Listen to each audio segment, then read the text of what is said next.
Hello, welcome to video podcast number 2 on Inspire and Illuminate, where we are going to disentangle the myths of positive and negative, of shadow and light. But before we get to the main message today, I wanted to clarify something for my first video podcast, which is kind of the yes you can. I made it, I feel like I sounded that you can kind of create your own reality. And in some aspects, this is true. But in other aspects, what I really need you to know is that you are in a symbiotic relationship with God. Now, some people like the term God. Some people do not like the term God. They like to use the divine or the collective conscious or another name. What I've started to do, or what I've started to learn, is when you've been hurt by someone or something, you generally tend to have a negative reaction to it. So in the beginning, I used to like to call him the creator. But one of the things that has really helped me when I learn about spiritual teachings from other people is to pretend like I have a little translator app inside my brain. So when they might say God or the divine or the collective consciousness, I translate that into my language, which is the creator. So that's just been a helpful tip for me. So here's how the symbiotic relationship works.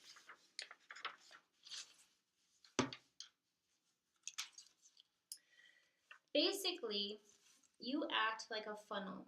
So God, the divine, the collective consciousness, the higher self is all above you. It is outside of you. And what you do is you take that energy, you take those messages, and I'll kind of get to later how we actually access those messages, and you funnel those messages into your own being, okay? And as you funnel these messages into your own being, you start actually creating your own reality all around you. Now, one of the things that you need to be careful about is in the universe, this is just science, there are positive messages and there are negative messages. So then the question becomes, how do you know which messages are coming into your funnel system? And that's what we're going to be talking about today.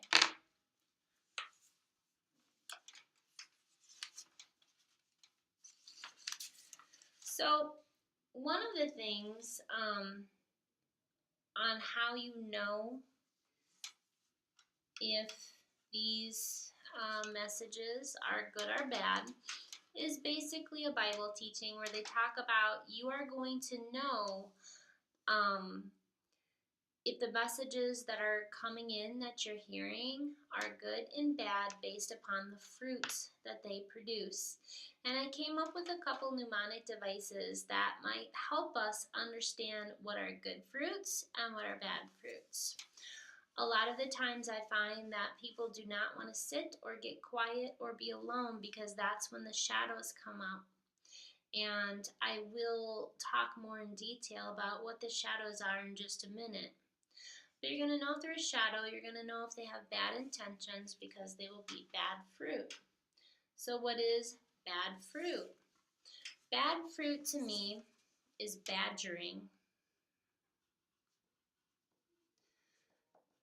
So it's going to be kind of like that really annoying, really in your face kind of a message that keeps coming up again and again, like a little gnat that will not let you forget that it's there. And it might be loud, and it might be annoying, okay? This badgering, these noises are also going to create anxiety, okay, or negative feelings, fear, and they will also create things like doubt. Doubting yourself, doubting others. So when these messages come in, if they're badgering you, bugging you, not leaving you alone, and especially if they're causing negative emotions like anxiety, doubt, and fear, these we know do not come from the divine. They do not come from light. And so these are how we know that we are to not listen to these messages or believe them. And I'll talk about how do you not listen to them and how do you get them to go away in just a minute. You will know if they are good fruit because they will produce things in you like grace. They will produce things in you like love. They will produce things in you like compassion. And they will also be very delicate messages.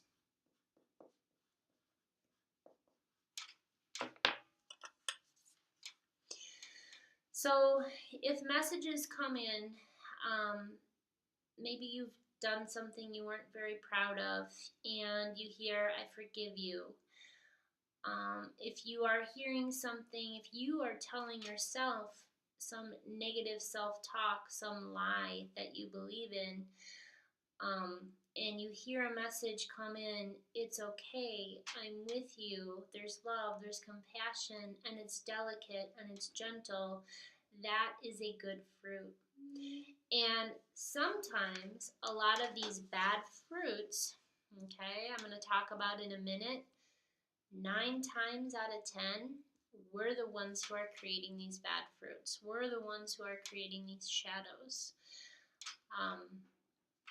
Because really, God, the divine, really wants us to experience these good fruits, these blessings, the grace, the love, the mercy, the compassion.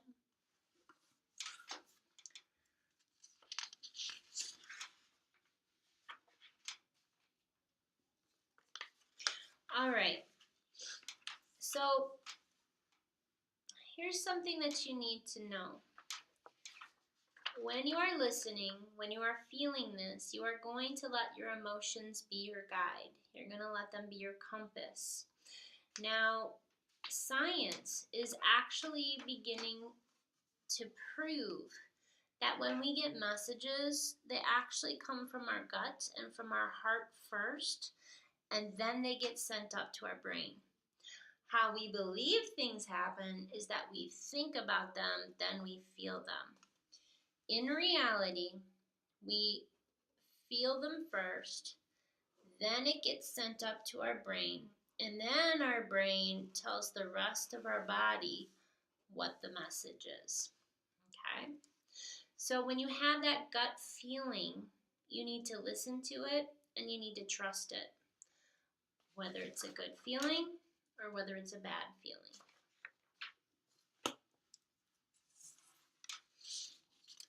With that said,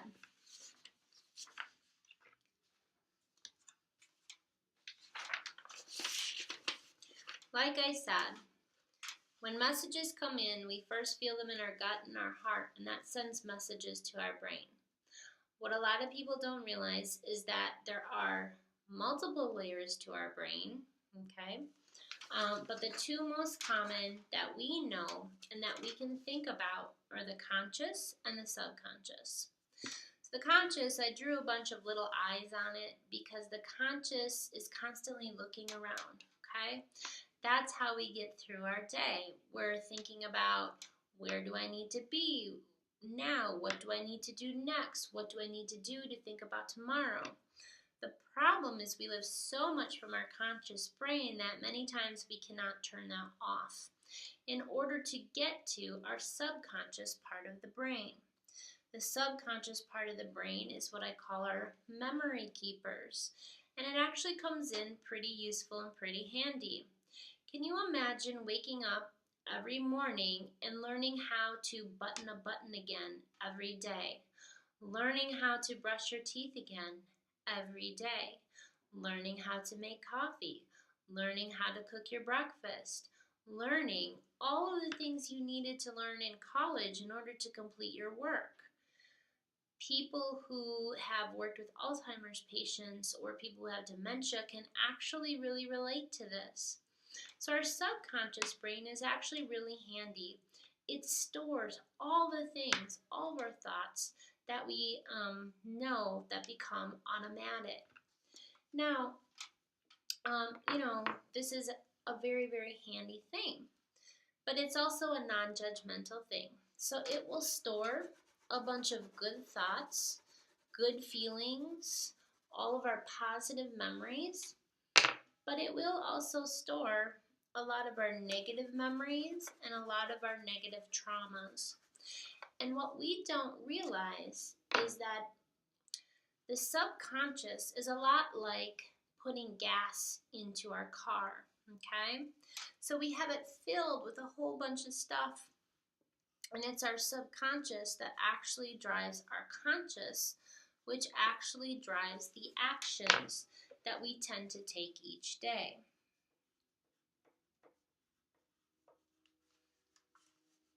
Okay?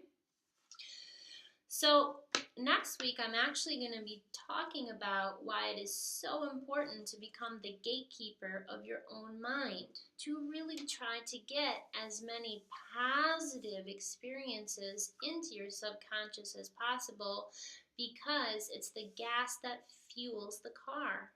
And our thoughts are what make our words and make our actions. So if our subconscious is torn apart, our conscious will be torn apart, and our actions will be torn apart. So really what we're teaching ourselves is how to get more back into the light and into balance.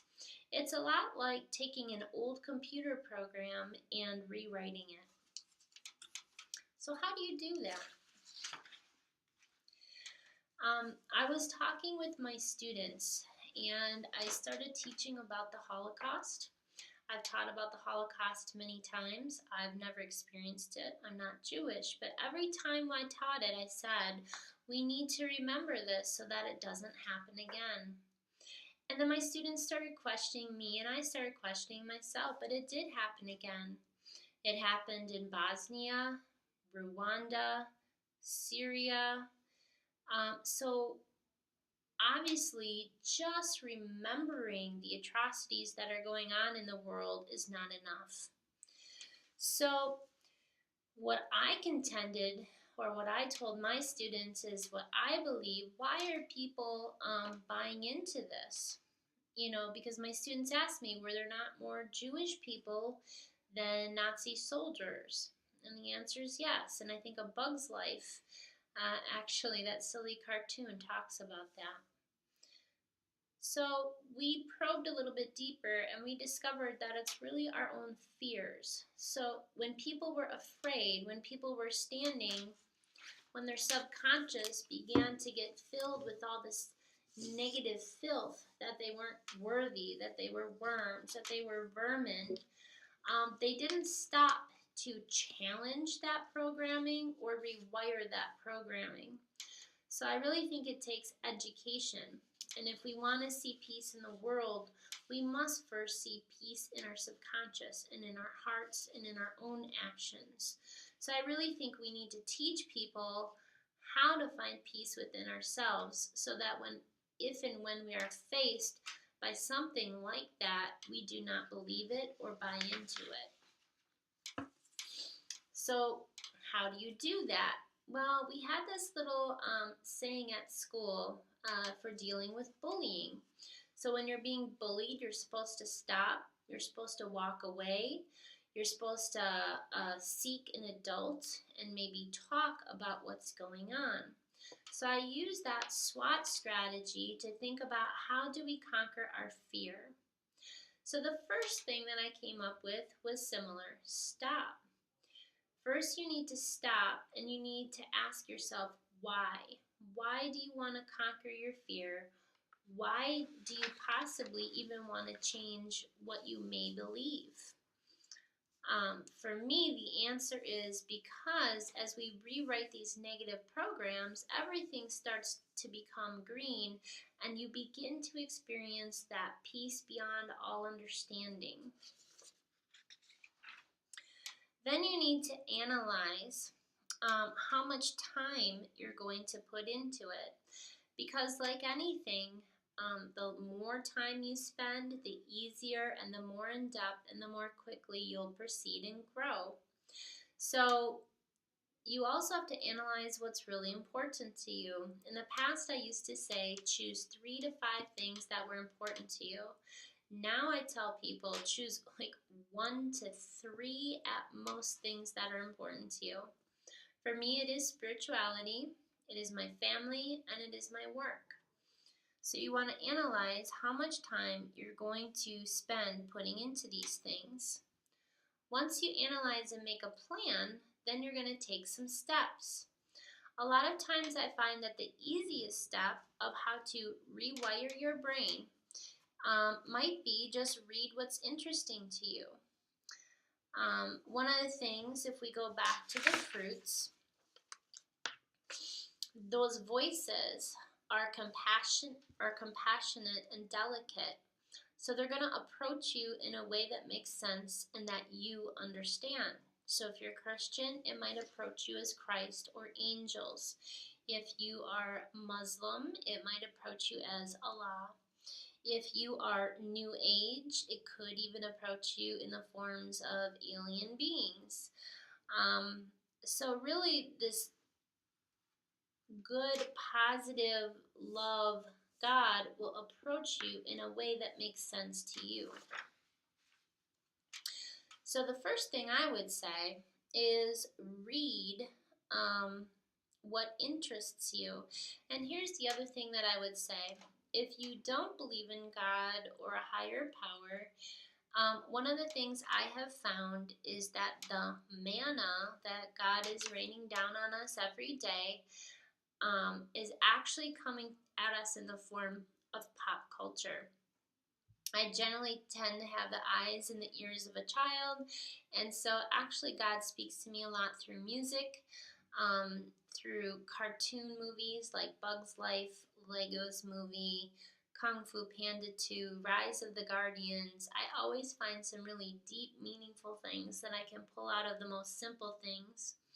So even if you don't believe in God or a higher power, move into a stage of curiosity and just maybe listen to some of the things that are going on around you that might be hinting at toward believing some of these things. So read something that's interesting to you.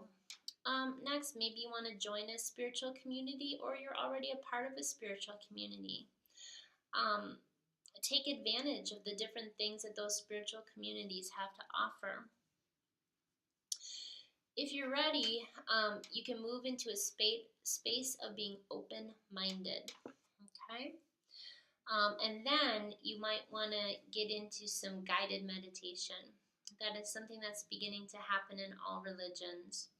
Again, the thing that I have found is a lot of people don't want to sit in the silence. It's hard for them to meditate for a couple reasons. Number one, I think that we are active beings. So for me, I do a lot of moving meditation. It probably looks something like yoga and Pilates or interpretive dance, really, or Tai Chi.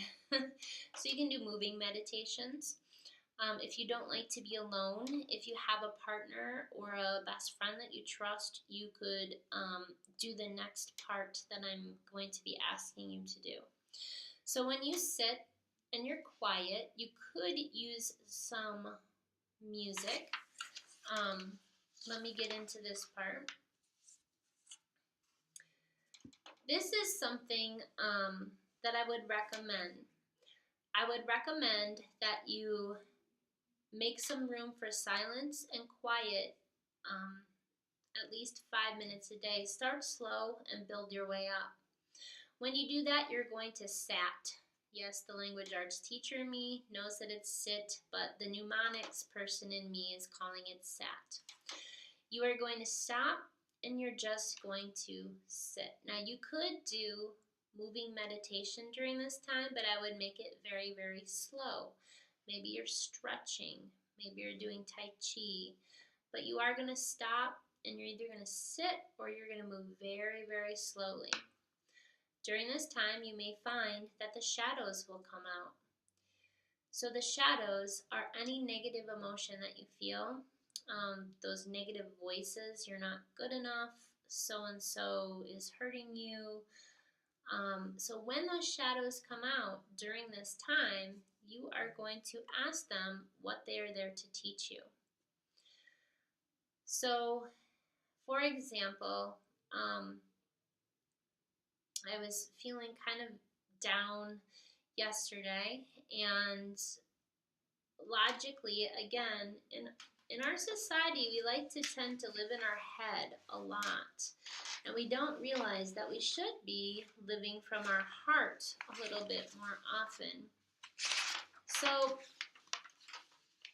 in my heart, I knew I wanted to go out on a date with my husband, and in my head, I started coming up with some reasons. I knew it wasn't going to happen just because we have a crazy life and some things were beginning to get in the way. So I tried to use my head to think logically and say, oh, it's okay. I'll spend some other time with him doing this other thing. But later, when I got quiet, I started to feel that really negative emotion. So I asked it, what are you here to tell me? And what I found out that it was there to tell me was that even though I tried to use my head to make it say it was okay, really it wasn't. I was really disappointed that we weren't able to go out on this date. So then I sit and I talk with this negative emotion, and at first I was going to do this alone, and then I ended up doing this with my husband. And so then we told each other that we were going to make this a priority in the future, and we're going to find out exactly when this type of event would occur, and we would set up all of our ducks in a row beforehand so that it wouldn't happen a third time. And then I thanked this feeling for coming to me. Again, even silly little things like Rise of the Guardians has really taught me a lot about how to take these shadows and turn them into dreams or turn them back into light. Another good movie I thought that did that was Divergent, when the main character had to go through her different fear landscapes and she had to figure out her way through them. I hope this podcast has been helpful to you. This is Inspire and Illuminate, talking about the myths of shadows and light. Believe, be life, be love.